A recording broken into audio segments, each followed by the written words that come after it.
याला मराठीत काय म्हणतात? याला हिंदीत काय म्हणतात? अंगूर. असे 3-3, 4-4 नाव असलेलं हे. नमस्कार पालक मित्रांनो, दरवर्षीप्रमाणे याही वर्षी आपण शैक्षणिक उपक्रम राबवत आहोत.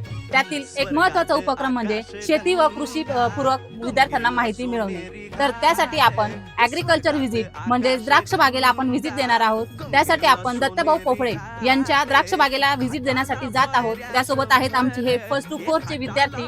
तर आम्ही त्याचा आनंद घेत आहोत. तुम्ही सुद्धा त्याचा आनंद घ्या. वेळोवेळी तुम्हाला व्हिडिओ येतीलच. धन्यवाद.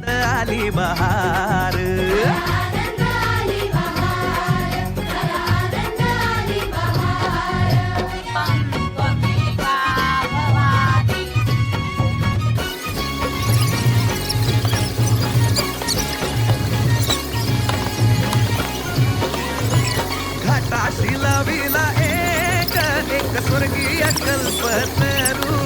हे घाटाशी लाविला एक स्वर्गीय कल्पतरू.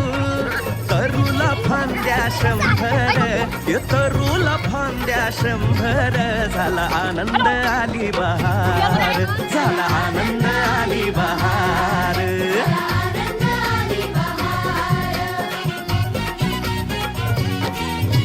सुटलं बार जोरात, फुले विखुरली पाण्यात. सुटलं बार जोरात, फुले विखुरली पाण्यात. रंग उठले नाशिकला गेलो होतो हो की नाही.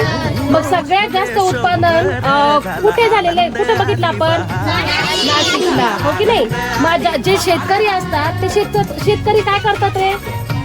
काय करतात ते शेतांची सॉरी द्राक्षांची काय करतात?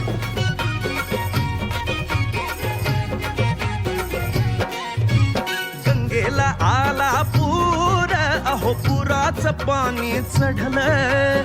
गंगेला आला पूर, अहो पुराचं पाणी चढलं. बुडाल्या पायऱ्या 100, अहो बुडाल्या पायऱ्या 100. झाला आनंद आली बहार, झाला आनंद आली बहार.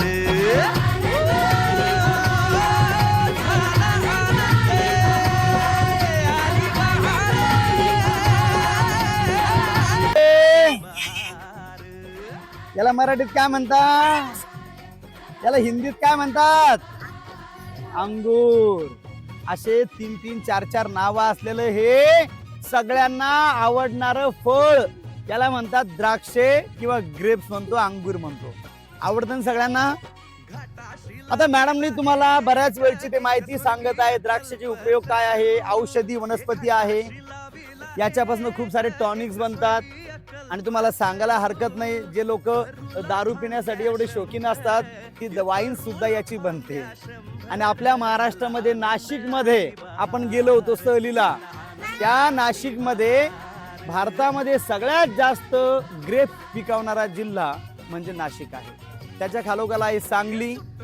सांगली बरोबर जालन्यामध्ये पण आहे, आपल्या छत्रपती संभाजीनगर मध्ये आहे, कोल्हापूर मध्ये आहे, साताऱ्यामध्ये आहे.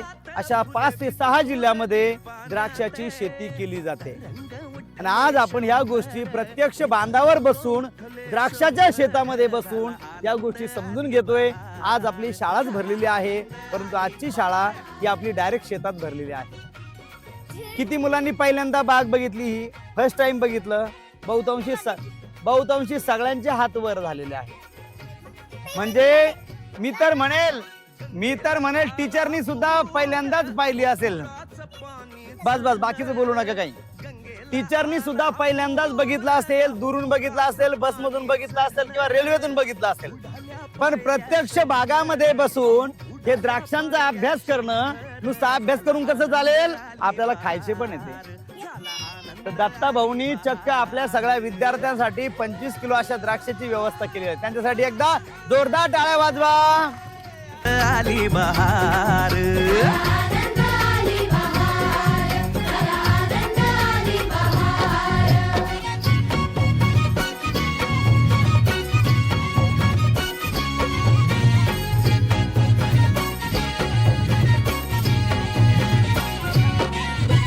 घाटाशी लाविला एक स्वर्गीय कल्पतरू.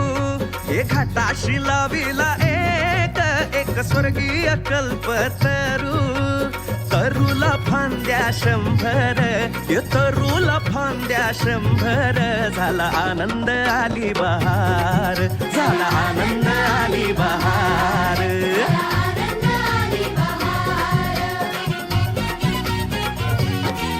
हे सुटलं वार जोरात फुले विखुरली पाण्यात हे सुटलं वार जोरात फुले विखुरली पाण्यात तरंग उठले 100 हे तरंग उठले 100 झाला आनंद आली बहार झाला आनंद आली बहार